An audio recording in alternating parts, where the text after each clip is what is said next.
Before you are a leader, success is all about growing yourself. When you become a leader, success is all about growing others. Face reality as it is, not as it was or as you wish it to be. An organization's ability to learn and translate that learning into action rapidly is the ultimate competitive advantage. Control your own destiny, or someone else will. Change before you have to. There's no such thing as work-life balance. There are work-life choices, and you make them, and they have consequences. Number 1, cash is king. Number 2, communicate. Number 3, buy or bury the competition. Good business leaders create a vision, articulate the vision, passionately own the vision, and relentlessly drive it to completion. Be candid with everyone. If you don't have a competitive advantage, don't compete. If you pick the right people and give them the opportunity to spread their wings and put compensation as a carrier behind it, you almost don't have to manage them. You can't grow long-term if you can't eat short-term. Anybody can manage short. Anybody can manage long. Balancing those two things is what management is. Globalization has changed us into a company that searches the world, not just to sell or to source, but to find intellectual capital, the world's best talents and greatest ideas. I was never the smartest guy in the room. From the first person I hired, I was never the smartest guy in the room, and that's a big deal. And if you're going to be a leader, if you're a leader and you're the smartest guy in the world in the room, you've got real problems. You've got to eat while you dream. You've got to deliver on short-range commitments, while you develop a long-range strategy and vision and implement it. The success of doing both, walking and chewing gum if you will, getting it done in the short range, and delivering a long-range plan, and executing on that. Public hangings are teaching moments. Every company has to do it. A teaching moment is worth 1,000 CEO speeches. CEOs can talk and blab each day about culture, but the employees all know who the jerks are. They could name the jerks for you. It's just cultural. People just don't want to do it. Willingness to change is a strength, even if it means plunging part of the company into total confusion for a while. I've learned that mistakes can often be as good a teacher as success. I was afraid of the internet because I couldn't type. Strong managers who make tough decisions to cut jobs provide the only true job security in today's world. Weak managers are the problem. Weak managers destroy jobs. The biggest cowards are managers who don't let people know where they stand. My main job was developing talent. I was a gardener providing water and other nourishment to our top 750 people. Of course, I had to pull out some weeds, too. Don't manage, lead change before you have to. Giving people self-confidence is by far the most important thing that I can do, because then they will act. The essence of competitiveness is liberated when we make people believe that what they think and do is important and then get out of their way while they do it. The team with the best players wins. You measure your people and you take action on those that don't measure up.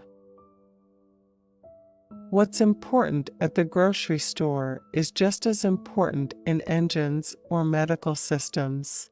If the customer isn't satisfied, if the stuff is getting stale, if the shelf isn't right, or if the offerings aren't right, it's the same thing. You manage it like a small organization. You don't get hung up on zeros. A strategy is something like an innovative new product, globalization, taking your products around the world, be the low-cost producer. A strategy is something you can touch, you can motivate people with, be number one and number two in every business. You can energize people around the message.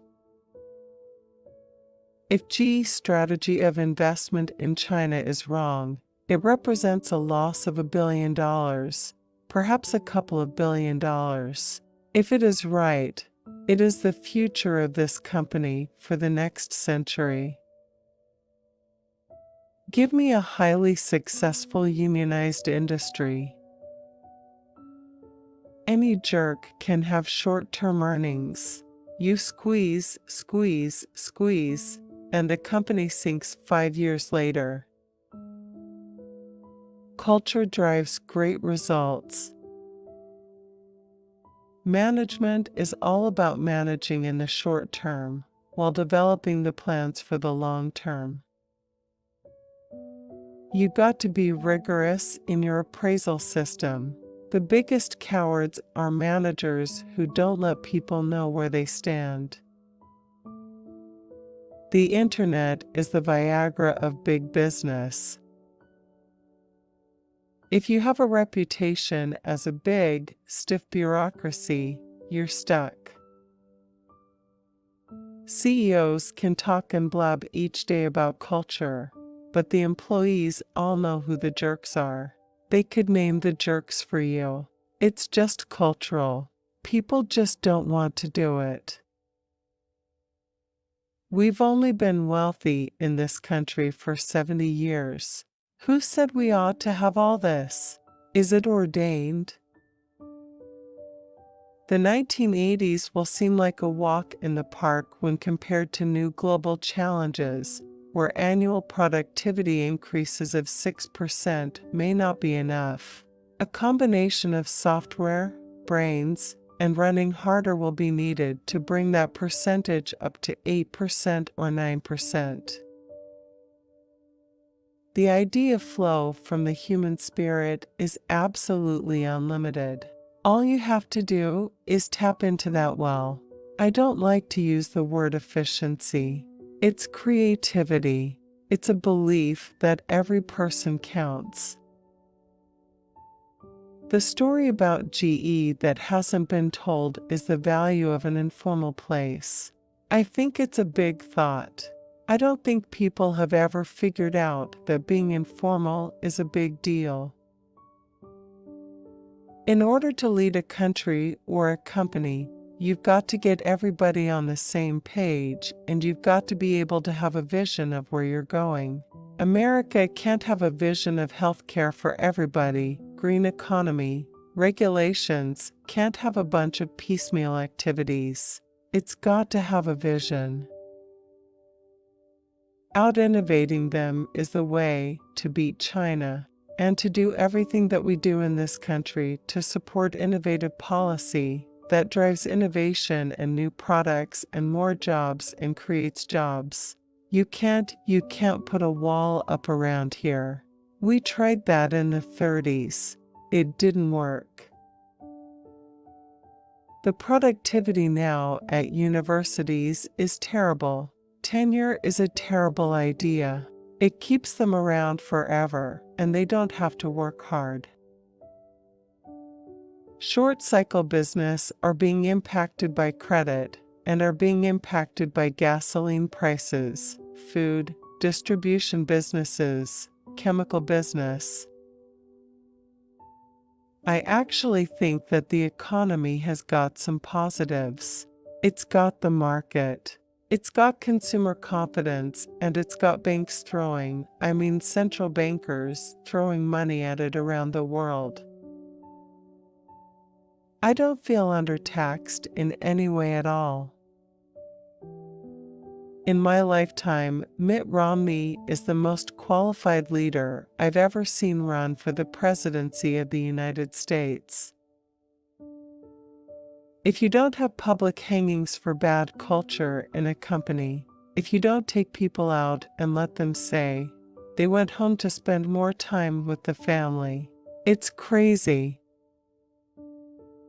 One of the jobs of a manager is to instill confidence, pump confidence into your people. And when you've got somebody who's raring to go and you can smell it and feel it, give him that shot.